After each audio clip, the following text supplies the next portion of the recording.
오늘 본문도 잘 알고 계시는 내용입니다. 예수님께서 죽은 나사로를 살리신 장면이죠. 단순한 이적이 아닙니다. 하나님의 아들이신 그 예수님의 자신의 신성과 그리고 예수님이 지고 가실 십자가가 어떤 의미를 갖는지를 보여주고 있습니다. 먼저 38절을 보시면요, 예수님께서 속으로 비통해 하시면서 지금 나사로가 있는 무덤 앞으로 나아가십니다. 예수님은 나사로와 그의 가족을 특별히 여기셨습니다. 앞서 3절을 보시면 병들어 누워 있는 그 나사로를 예수님께 찾아가 말할 때 사랑하시는 자가 병들었나이다. 예수님께 사랑하시는 자라는 거죠. 이렇게 특별한 호칭이 있었고요. 그리고 35절을 보시면 나사로의 죽음 앞에서 예수님이 눈물을 흘리시는 장면도 볼 수가 있습니다. 무엇보다 오늘 본문을 보시면은 비통해했다라고 예수님의 마음이 표현되어 있습니다. 단순한 슬픔을 넘어서서 이 죽음에 대한 깊은 분노와 탄식을 포함하고 있습니다. 죽음이라고 하는 것은 하나님이 처음 창조하신 질서가 아니었습니다.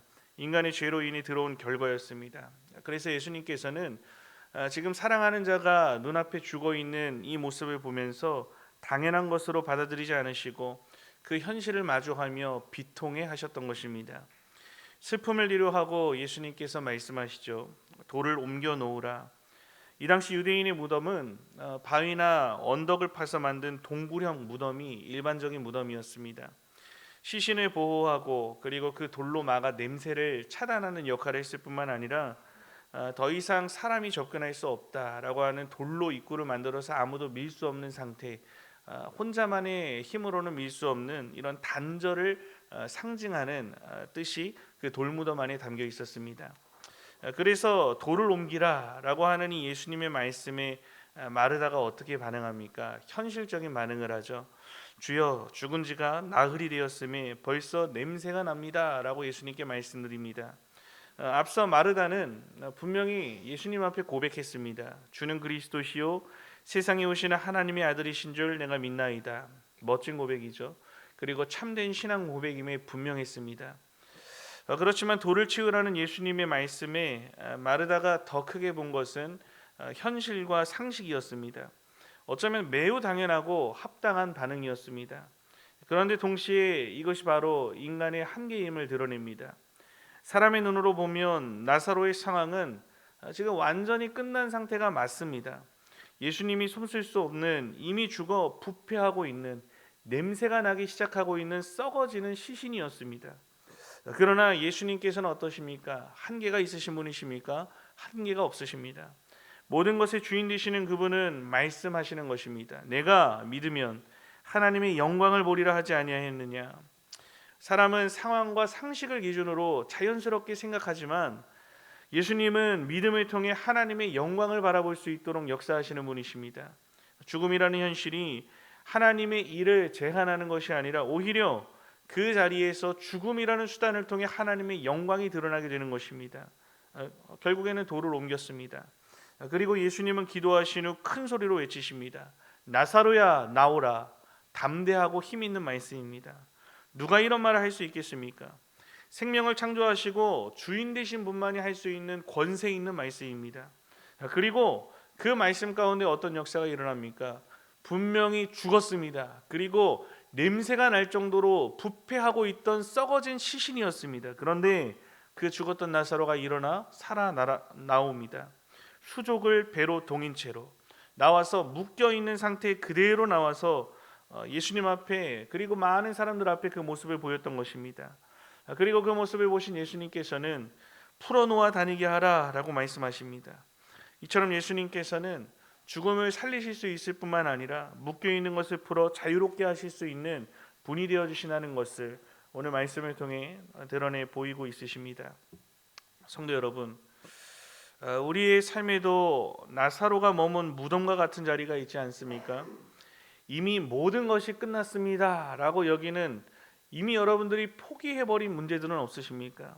시간이 너무 지나서 이제는 돌이킬 수 없다, 누구도 할 수 없다라고 생각하고 있는 부분은 없으십니까? 아무리 말해도 복음을 받아들이지 않는 가족과 이웃이 있습니다.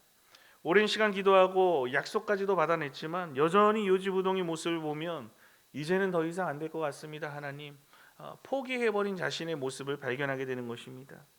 또 어떤 경우는 가족 간에도 관계를 끊어버린 경우가 있습니다. 마음이 멀어져 버린 것이죠. 그리고 상처를 받았습니다. 그래서 어떠한 이유인지는 몰라도 여러 이유로 연락을 끊고 관계하기를 싫어합니다. 부모 자식 간에 있을 수도 있고요. 그리고 회복될 수 없을 것 같은 부부 관계가 있습니다. 여러 모양의 인간관계를 볼 때 다시 회복할 수 없습니다라고 내 안에 단정짓고 있는 부분들입니다. 사업에서도 그렇습니다. 결혼이든 취업이든 계속된 실패로 더 이상 도전할 용기가 사라져버린 영역 또한 있습니다. 아무리 애써도 변화되지 않는 자신의 연약함과 죄의 문제 앞에서 자신을 바라보면 어떻습니까? 이젠 안 되겠다. 나는 안 된다라고 체념해버리는 것입니다. 신앙에 있어서도 그렇습니다. 마음이 식어져 다시 회복할 수 없을 것 같이 느껴질 때 그 자리가 바로 여러분들이 생각하는 무덤처럼 마르다가 말한 것과 같이 더 이상은 안 됩니다. 아닙니다. 끝났습니다. 라고 말하는 지점이 있다는 것입니다. 그 자리에서 우리도 마르다처럼 동일하게 말하는 것이죠. 주여, 이미 늦었습니다. 벌써 냄새가 나고 있습니다. 믿음이 없기 때문이 아니라 현실이 너무나도 분명하기 때문에 믿음의 영역까지는 그 현실 너머를 바라보지 못하는 것입니다.